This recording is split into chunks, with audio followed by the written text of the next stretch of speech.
नमस्कार प्यारे विद्यार्थियों।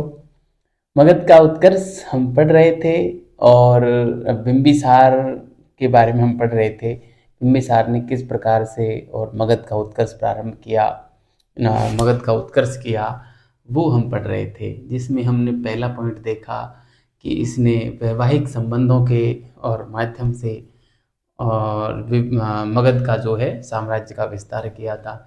किस प्रकार से वज्जी संघ के साथ वैवाहिक संबंध स्थापित किए और कौशल के साथ स्थापित किए, कुरु के साथ किए, है ना। हाँ, और जो है अंग, और ये हमने देखे ना, अंग के साथ था, वंग के साथ था, वैदेह जनपद के साथ था, है ना। ये सारे किए थे। और भी महावग्ग में तो 500 विवाहों की बात की गई है, हमने तो 5 ही पढ़े थे। अब हम देखते हैं कि कूटनीतिक तरीके से और इसने किस प्रकार से जो है अपने साम्राज्य का विस्तार किया, और आक्रमण नीति के तहत भी इसने साम्राज्य का विस्तार किया, है ना। अंग में वैवाहिक संबंध नहीं था, अंग में आक्रमण नीति के तहत इसने साम्राज्य का विस्तार किया था। अंग मतलब वंग में इसने वैवाहिक संबंध स्थापित किए थे। ठीक है, तो आज हम पढ़ेंगे कूटनीतिक तरीके से इसने किस प्रकार से जो है अपने साम्राज्य का विस्तार किया। जैसे एक बात मैं आपको बताऊं, पिछली बार मैं बता भी चुका हूँ, पिछली क्लास में भी बोला कि इसने अपने जो राज्यवैद्य था जीवक, जो कि साल्वती नामक गणिका का पुत्र था और आत्रेय ऋषि का शिष्य था, है ना। और कौम भारतीय शाखा का वो आयुर्वेदाचार्य माना जाता है। जीवक, उसको उसने अवंती के शासक चंड प्रद्योत के दरबार में भेजा था, चंड प्रद्योत के दरबार में भेजा था। और चंड प्रद्योत को उसने रोग से मुक्ति दिलाई थी, है ना। चंड प्रद्योत को संभवतः पांडु रोग हो गया था और उससे जीवक ने उसको मुक्ति दिलाई। इस वजह से इनके संबंध काफ़ी अच्छे रहे, है ना। और अवंती की तरफ से यह एकदम आश्वस्त था। कौन? बिंबिसार। ठीक है। इसके अलावा दूत इसके दरबार में भेजे गए थे। सिंध का इस समय जो शासक था वो रोरूक वंश का शासक रुद्रायन था। उसने इसके दरबार में, बिंबिसार के दरबार में दूत भेजे। इसके अलावा गांधार का शासक पुष्कर सिनी था, उसने भी अपना दूत बिंबिसार के दरबार में भेजा। इस प्रकार से जो है इसने कूटनीतिक तरीके से दूतों के आदान प्रदान करके और जो है अपने साम्राज्य का विस्तार किया। ठीक है। आक्रमण नीति के माध्यम से भी इसने अपने साम्राज्य का विस्तार किया। अंग पर इसने जो है आक्रमण किया, अंग प्रदेश पर। और अंग प्रदेश का जो इस समय शासक हुआ करता था वो ब्रह्मदत्त हुआ करता था। ठीक है, तो ब्रह्मदत्त को पराजित किया और अंग पर इसने अपना साम्राज्य स्थापित किया। इस प्रकार से इसने साम्राज्य का अपने खूब विस्तार किया। एच.सी. राय चौधरी यहाँ पे लिखते हैं अंग विजय के उपलक्ष्य में कि बिंबिसार की अंग विजय से मगध का उत्कर्ष प्रारंभ होता है और अशोक के द्वारा जो शस्त्र त्याग दिया था कलिंग युद्ध के बाद, वहाँ वहाँ से मगध का पतन प्रारंभ होता है। बड़ी गजब की कोटेशन कही एच.सी. राय चौधरी ने। ठीक है, तो एक पूरी कहानी मैं नहीं सुनाऊंगा, इतनी कहानी बोल के और हम इस कहानी को लिख लेते हैं और फिर इससे आगे का जो हमारा रहेगा इसके प्रशासन के बारे में थोड़ी सी चर्चा हम कर लेंगे, बिंबिसार के प्रशासन के बारे में। ठीक है, और फिर हम उस प्रशासन को, मैं प्रशासन के बारे में पहले बोल के सुना दूंगा फिर लिखूंगा। ठीक है, इस प्रकार से हम इसको पूरा कर लेंगे बिंबिसार को, और फिर आज हम अजात शत्रु की चर्चा करेंगे। ठीक है, तो चलो आज की हेडिंग डालते हैं हम। क्या हेडिंग डालें? बिंबिसार हम पढ़ रहे थे तो मैं यहाँ पे बिंबिसार ही लिख देता हूँ, बिंबिसार, है ना, बिंबिसार। ठीक है, बिंबिसार हम पढ़ रहे थे। तो साम्राज्य विस्तार, बिंबिसार में भी साम्राज्य विस्तार हम पढ़ रहे थे। साम्राज्य विस्तार में एक पॉइंट हमने देखा वैवाहिक संबंध द्वारा, है ना, वैवाहिक संबंध। द्वारा। ठीक है, ये हमने पढ़ लिया था पिछली क्लास में। आज हम पढ़ेंगे कूटनीतिक तरीके से, कूटनीतिक नीति के चलते, नीति के चलते, कूटनीतिक नीति के चलते। ठीक है, तो ये बात हो गई इसमें, कूटनीतिक नीति के चलते जो साम्राज्य का विस्तार किया वो बात हम यहाँ पे करने वाले हैं। ठीक है, करने वाले हैं क्या, मैं लिखूंगा, मैंने बोल दिया पूरी बात सारी, है ना। तो इसमें मैं यहाँ पे लिखूंगा कि बिंबिसार ने जो है कूटनीति के चलते इसने एक तो चिकित्सा करके जो है अपने साम्राज्य का विस्तार किया था, चिकित्सा का बहाना लगाकर, है ना। तो हम इसमें लिख सकते हैं, इसमें लिख सकते हैं कि बिंबिसार ने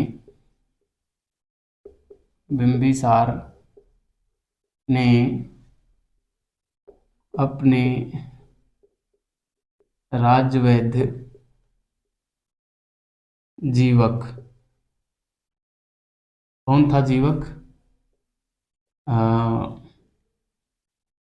सालवती का पुत्र था,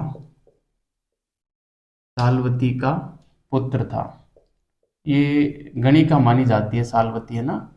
गणिका के बारे में मैंने आपको एक बार बताया था कि जो एक गण होता था, जैसे एक गांव होता है ऐसे ही एक गण होता है ना, गण एक कबीला टाइप होता है गण।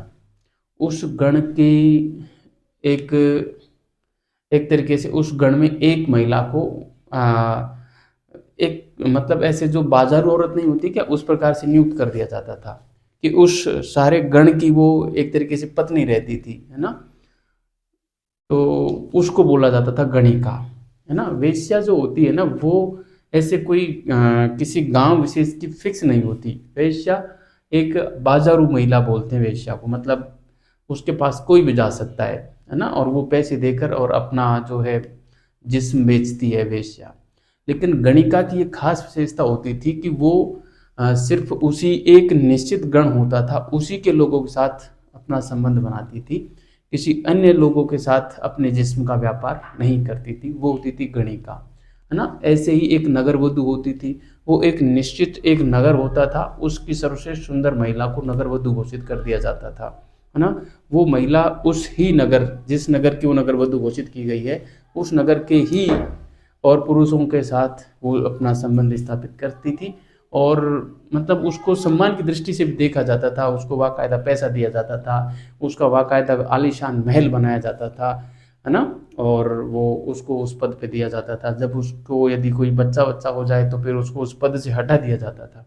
ऐसा माना जाता था कि बच्चा होने के बाद उसका रूप जो है कम बढ़ जाता है, और फिर उस नगर की जो सबसे सुंदर महिला होती थी उसको उस पद पे सौंप दिया जाता था जो कि अविवाहित हो, है ना। इस प्रकार से बड़ी ही निकृष्ट परंपराएं प्राचीन काल में रही भी हैं, कुछ अच्छी स्थितियां भी रही हैं, लेकिन इस प्रकार की व्यवस्था थी। ठीक है, तो गणिका, नगरवधु, वेश्या, इनमें तवायफ, इनमें ये अंतर है। मतलब करती तो ये जिस्म का व्यापार ही थी, लेकिन सबके अपने अपने रूल्स और रेगुलेशंस हुआ करते थे, है ना। तो ये ऐसे ही सीलवती का पुत्र था राजवैद, है ना। जैसे मैंने कहा ना कि जैसे कोई नगर वधु है उसको बच्चा हो गया तो वो नगर वधु के पद से हट जाती थी, उसी प्रकार ये गणिका थी, लेकिन इसको भी बच्चा हुआ और जीवक उसका नाम था, है ना। तो अब जीवक का पिता कौन था किसी को पता नहीं है। क्यों? क्योंकि वो तो था ही गणिका का पुत्र, उसके पिता का कौन पता रखे। ठीक है, तो बिंबिसार ने अपने राजवैद्य जीवक यानी सालवती का पुत्र, और ये जो है आत्रेय ऋषि का शिष्य था, है ना। आत्रेय आत्रेय ऋषि का शिष्य, आत्रेय ऋषि का शिष्य था। वह कौम भारतीय शाखा का अ, कौम भारतीय शाखा का कौम भारतीय शाखा का आयुर्वेदाचार्य था, आयुर्वेदाचार्य था, कौम भारतीय शाखा का आयुर्वेदाचार्य था। ये ब्रैकेट मैंने लगा दिया, ब्रैकेट की बात कर रहे थे ना। बिंबिसार ने अपने राजवैद्य जीवक को अवंती शासक, अवंती शासक चंड प्रद्योत चंड प्रद्योत के दरबार में भेजकर चंड प्रद्योत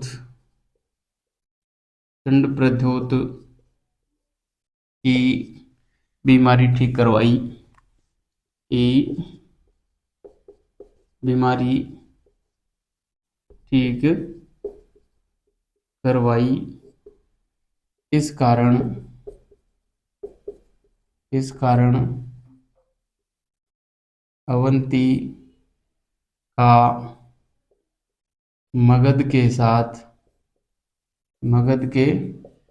साथ मधुर संबंध बना या मित्रवत संबंध बना, है ना, मधुर या मित्रवत संबंध बना।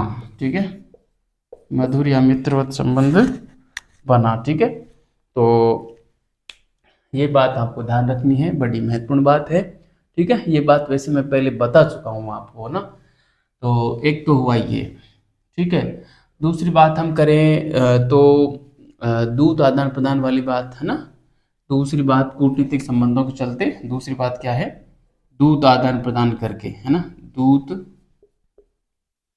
आदान प्रदान करके, दूतों का आदान प्रदान करके, और जो है मतलब इसने बिंबिसार ने और अपने साम्राज्य का विस्तार किया था, है ना।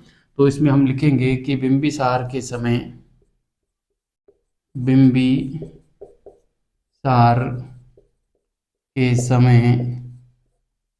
सिंध का शासक रुद्रायन, है ना। सिंध का शासक कौन था? रुद्रायन था। ध्यान रखना, इंपॉर्टेंट फैक्ट है ये, पूछते हैं। रुद्रायन रूरिक वंश का शासक था। रूरिक वंश का शासक, है ना, रूरिक वंश का शासक था ये। ठीक है, रुद्रायन तथा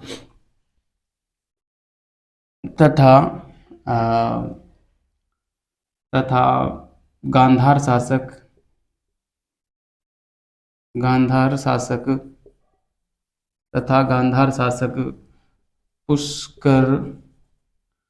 पुष्कारसिनी भी इसका नाम मिलता है। पुष्कारसिनी ने अपने दूत बिंबिसार के दरबार में भेजे थे। बिंबिसार के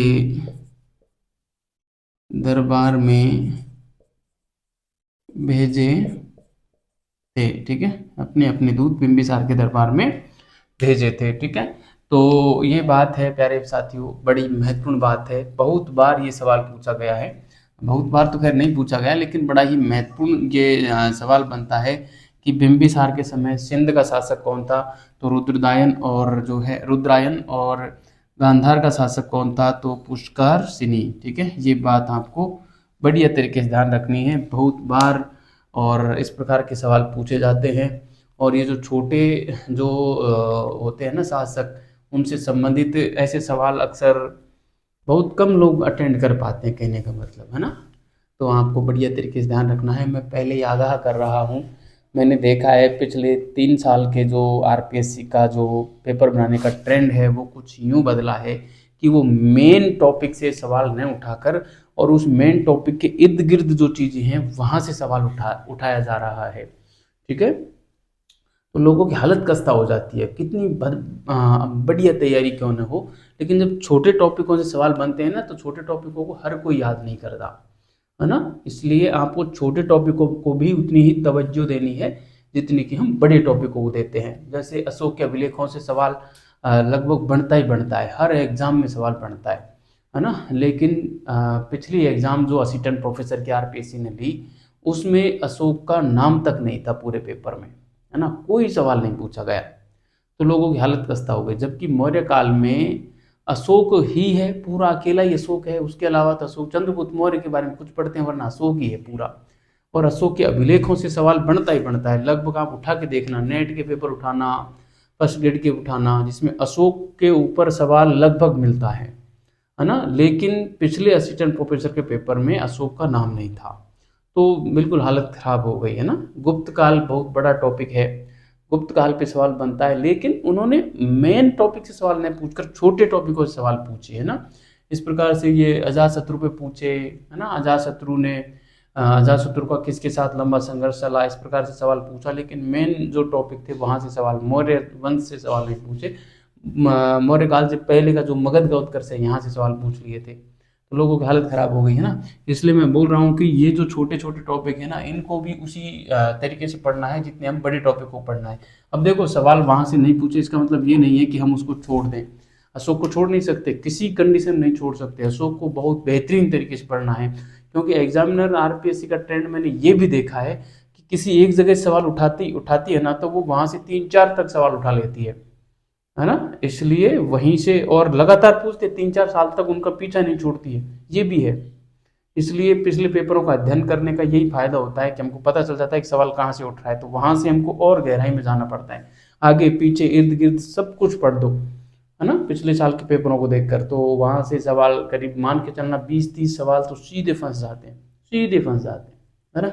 20-30 क्या, करीब 70% पेपर पिछले साल के पेपरों का ही आता है, यदि आप 15 साल के पेपरों को ढंग से अध्ययन कर लेते हैं। इतिहास के 15 साल के पेपर पढ़ लो, सारी एग्जामों में आए हुए, 70% पेपर वहीं से फंस जाएगा। चलो, ये हुआ कूटनीतिक संबंधों के चलते। अब मैं लिखता हूं आक्रमण नीति के तहत, है ना, तीसरे नंबर पे आक्रामक नीति, आक्रामक नीति के तहत, ठीक है। आक्रामक नीति के तहत तो इन्होंने एक ही आक्रमण किया था, वो मैं लिख ही देता हूँ। अंग प्रदेश के ऊपर इन्होंने आक्रमण किया था, ठीक है। तो हम इसमें लिखेंगे कि बिंबिसार ने अंग प्रदेश के शासक, अंग प्रदेश के शासक ब्रह्मदत्त, ये ब्रह्मदत्त 2-3 हुए हैं ना। अंग प्रदेश के शासक ब्रह्मदत्त पर आक्रमण करके, ब्रह्मदत्त पर आक्रमण करके, ब्रह्मदत्त पर आक्रमण करके और अंग जीता, और अंग जीता, आक्रमण करके अंग को और आक्रमण करके, और लगाने की आवश्यकता नहीं है ना, आक्रमण करके अंग जीता तथा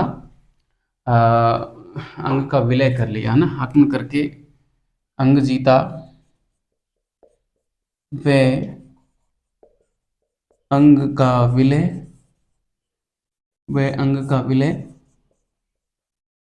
मगध में, अंग का विलय मगध में किया, अंग का विलय मगध में किया, ठीक है। अंग का विलय मगध में किया, ठीक है। तो इस प्रकार अपने साम्राज्य का विस्तार किया ना। ये इतना ही लिखने में, साम्राज्य का विस्तार करने के बाद ये हमको लिखनी नहीं है, बस मैं राय चौधरी की बात कर देता हूँ। इस विजय के संबंध में हरिश्चंद्र राय चौधरी, है ना, हरिश्चंद्र राय चौधरी, HC राय चौधरी कहते हैं कि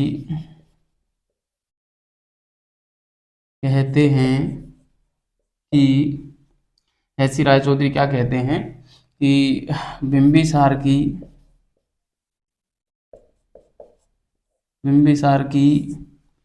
इस अंग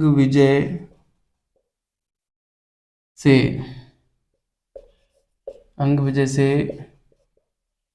मगध का उत्कर्ष प्रारंभ होता है, मगध का उत्कर्ष प्रारंभ होता है तथा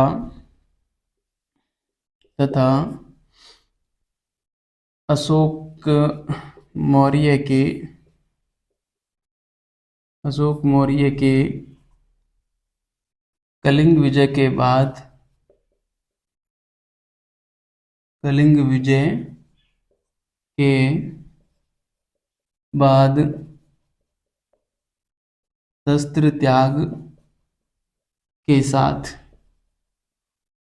शस्त्र त्याग के साथ मगध का पतन प्रारंभ होता है।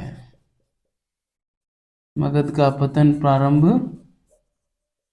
होता है। ठीक है, मगध का पतन प्रारंभ होता है। तो ये था आक्रामक नीति के तहत बिंबिसार ने जो अपने साम्राज्य का विस्तार किया, वो वाली बात हमने यहाँ पे देखी।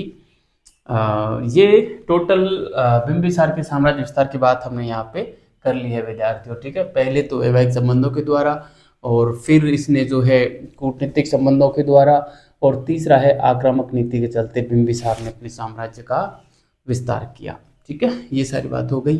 अब हम बिंबिसार का प्रशासन थोड़ा सा देख लेते हैं, और फिर बिंबिसार के बारे में पूरी बातें हमारी यहाँ पे हो जाएंगी। ठीक है, तो आप इसको उतारें, मैं इसको मिटा रहा हूँ। ठीक है, और हम इनके प्रशासन की बात करेंगे। ठीक है, तो चलो मैं यहाँ पे इसको मिटा देता हूँ। साम्राज्य विस्तार हमने बढ़िया तरीके से पढ़ लिया है। देखो, आप यदि इस अपनी क्लासों को भी कनेक्ट करते हुए पढ़ोगे ना, तो लगभग बातें हम जो है रिपीट करते हैं, हर जगह रिपीट करते हैं, है ना। मैंने आपको ये जो अवंती के शासक चंड प्रद्योत के दरबार में जीवक को भेजे जाने वाली बात पहले पढ़ा चुका हूँ, है ना। अंग विजय वाली बात मैं पहले पढ़ा चुका हूँ। अंग मगध जब हमने पढ़ा था, तो कहने का मतलब चीजें कहीं ना कहीं मैं पहले पढ़ा चुका हूँ या बाद में फिर पढ़ाऊंगा, है ना। बिंबिसार तो हम पढ़ ही रहे हैं। बिंबिसार का प्रशासन ऐसे लिख सकते हैं, बिंबिसार का प्रशासन। ठीक है, बिंबिसार का प्रशासन की हम बात करें तो ये था। बुद्ध घोष और महावग्ग, ये दो ग्रंथ जो बौद्ध ग्रंथ हैं, उनसे हमको जानकारी मिलती है कि बिंबिसार के जो साम्राज्य था, उसमें करीब 80,000 गांव थे, है ना। 80,000 गांव थे। वहीं जो बुद्धचर्य ग्रंथ है, बुद्धचर्य ग्रंथ ये कहता है कि बिंबिसार का जो साम्राज्य था, उसका क्षेत्रफल 300 योजन था, है ना। बिंबिसार के साम्राज्य का क्षेत्रफल कितना था? 300 योजन था। और अजातशत्रु ने आके उसको 500 योजन किया, है ना। अजातशत्रु ने कितना किया? उसको 500 योजन किया। और इतने बड़े साम्राज्य को वो अपनी जो राजधानी थी गिरिव्रज, जो उसके साम्राज्य के केंद्र में हुआ करती थी, गिरिव्रज से ही और अपने शासन को जो है ये नियंत्रित करता था। मगर गिरिव्रज पे ऐसे कहा जाता है कि थोड़ी सी एक असुरक्षित थी, तो उसकी जगह उसने राजगृह को राजधानी बनाया था। ठीक है, जो कि चारों ओर से 5 पहाड़ियों से घिरी हुई थी राजगृह। ठीक है, ये वाली बात हमको मिलती है। इसके अलावा बिंबिसार ने अपने प्रशासन के लिए कुछ उच्च अधिकारियों की भी नियुक्ति कर रखी थी, जिन्हें राजभट्ट कहा जाता था। ठीक है, जिन्हें राजभट्ट कहा जाता था।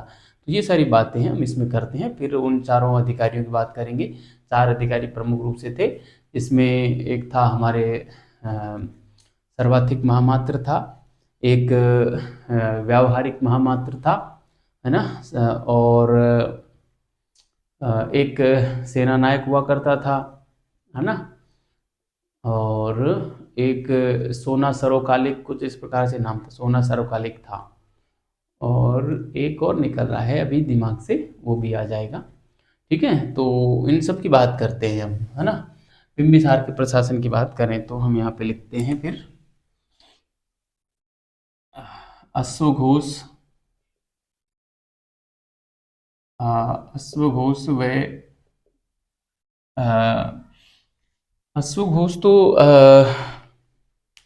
अश्वघोष नहीं है, बुद्ध घोष के अनुसार है ना, बुद्ध घोष व महावग्ग के अनुसार है, सॉरी, यहाँ पे हम बुद्ध घोष लिखेंगे, बुद्ध घोष व महावग्ग के अनुसार, सॉरी, बुद्ध घोष व महावग्ग के अनुसार बिंबिसार के साम्राज्य में,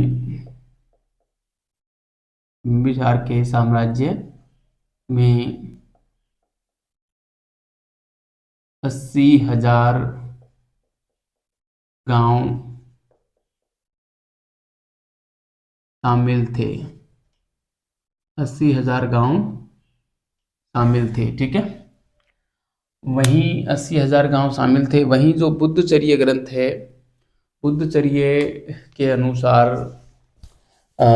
यह जो क्षेत्र, इनका जो क्षेत्रफल था, कुल क्षेत्रफल वो कितना था, 300 योजन का था, ठीक है। तो ये वाली बात हम लिखते हैं इसमें, बुद्धचर्य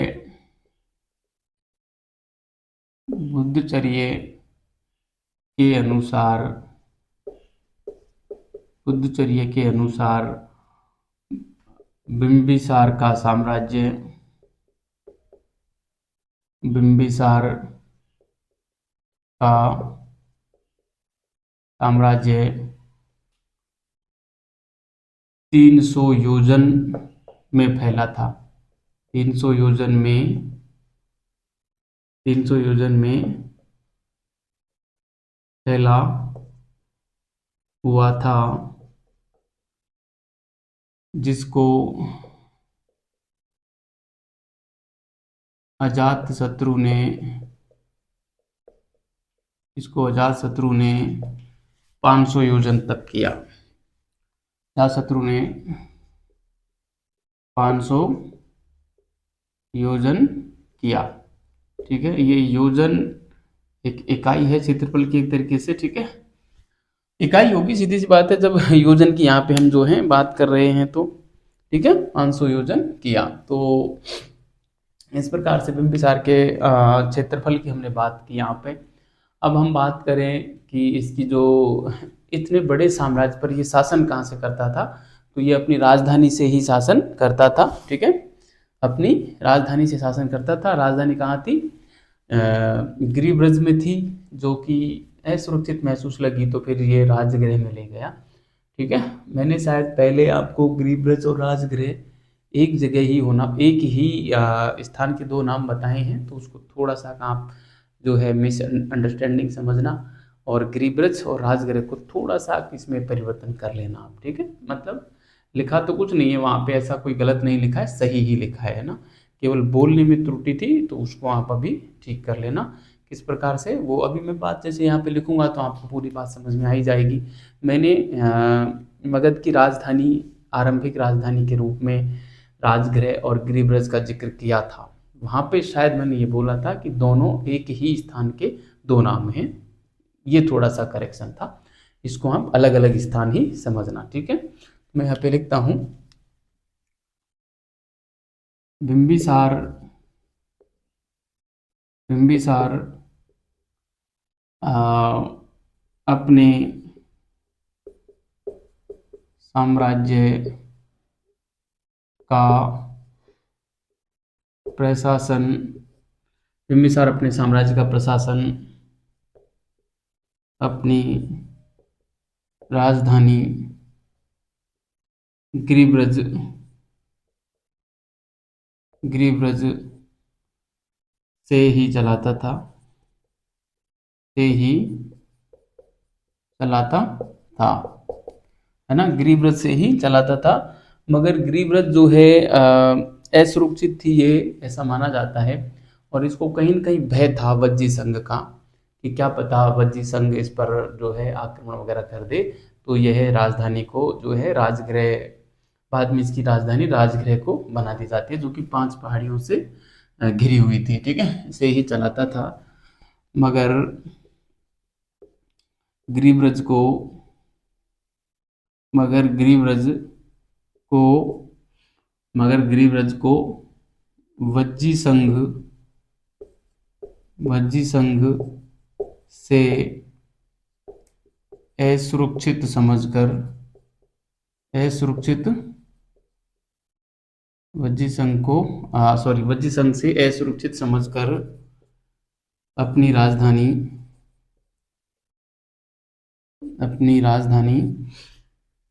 5 पहाड़ियों से जो घिरी हुई थी, हाँ, राजगृह, अपनी राजधानी राजगृह, है ना, ब्रैकेट में मैं लिख रहा हूँ, 5 पहाड़ियों से घिरी थी, 5 पहाड़ियों से घिरी थी, ठीक है।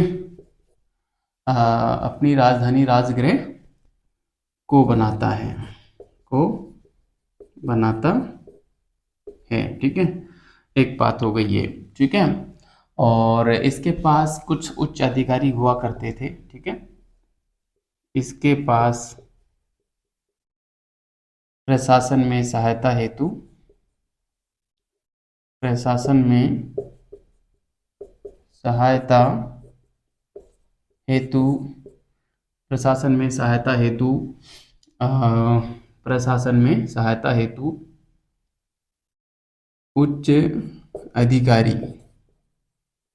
उच्च अधिकारी, कुछ लोगों का मानना है 4 थे, उच्च अधिकारी हुआ करते थे,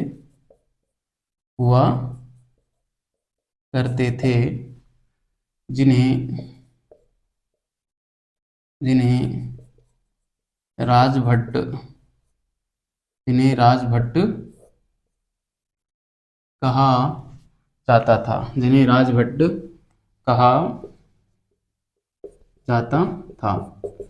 राजभट्ट कहा जाता था, ठीक है। तो प्रशासन में सहायता के लिए ये अपने पास कुछ जो है उच्च अधिकारी रखते थे, जिन्हें राजभट्ट कहा जाता था, ठीक है। इनमें हम बात करें तो एक सर्वाधिक महामात्र होता था, जो कि सामान्य प्रशासन देखता था। एक जो है व्यावहारिक महामात्र होता था, है ना, व्यावहारिक महामात्र होता था। इसके अलावा एक जो है उत्पादन महामात्र होता था, है ना, जो कि कर वगैरह की उगाही वगैरह देखता था, है ना। एक सेना नायक होता था, है ना, और एक हमारा जो है ये 4 तो प्रमुख ही थे, है ना। इसके अलावा सोना कोलविस नाम का एक अधिकारी का भी जिक्र हमको मिलता है, सोना कोलविस, ठीक है। तो इन सब की बात हम यहाँ पे कर लेते हैं, उच्च अधिकारियों की बात, है ना। तो उच्च अधिकारियों में 1 नंबर पे मैं लिखना चाहूँ तो सर्वाधिक महामात्र, है ना, सर्वाधिक महामात्र होता था। ये क्या था, मतलब सामान्य प्रशासक होता था एक तरीके से ना, सामान्य प्रशासक होता था, जनरल अधिकारी था एक तरीके से। दूसरे नंबर पे हम यहाँ पे लिखना चाहें तो मैं यहाँ पे लिख सकता हूँ व्यावहारिक महामात्र, है ना। कहीं कहीं इसको व्यवहारिक भी लिखते हैं, व्यवहारिक, या इसको कहीं पर व्यावहारिक भी लिखते हैं, व्यावहारिक महामात्र, ठीक है। तो ये एक ये होता था। एक तीसरे नंबर पे मैं बात करूं, उत्पादन महामात्र, ठीक है, उत्पादन महामात्र, ठीक है। उत्पादन महामात्र का काम जो था, ये मतलब फौजदारी वगैरह के कार्य शायद देखता था, व्यावहारिक, है ना। उत्पादन महामात्र कर वगैरह उगाने का काम देखता था, है ना, कर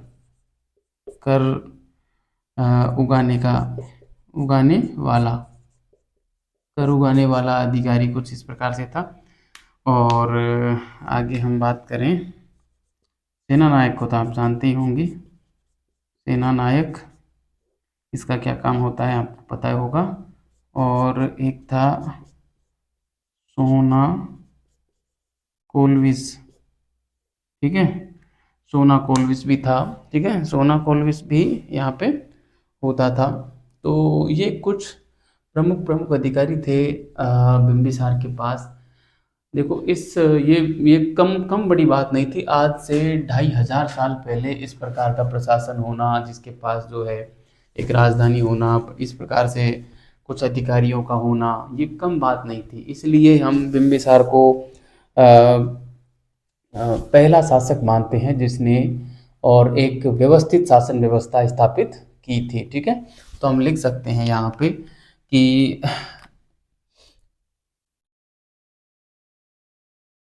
इस प्रकार, यहाँ पे लिख सकते हैं इस प्रकार बिंबिसार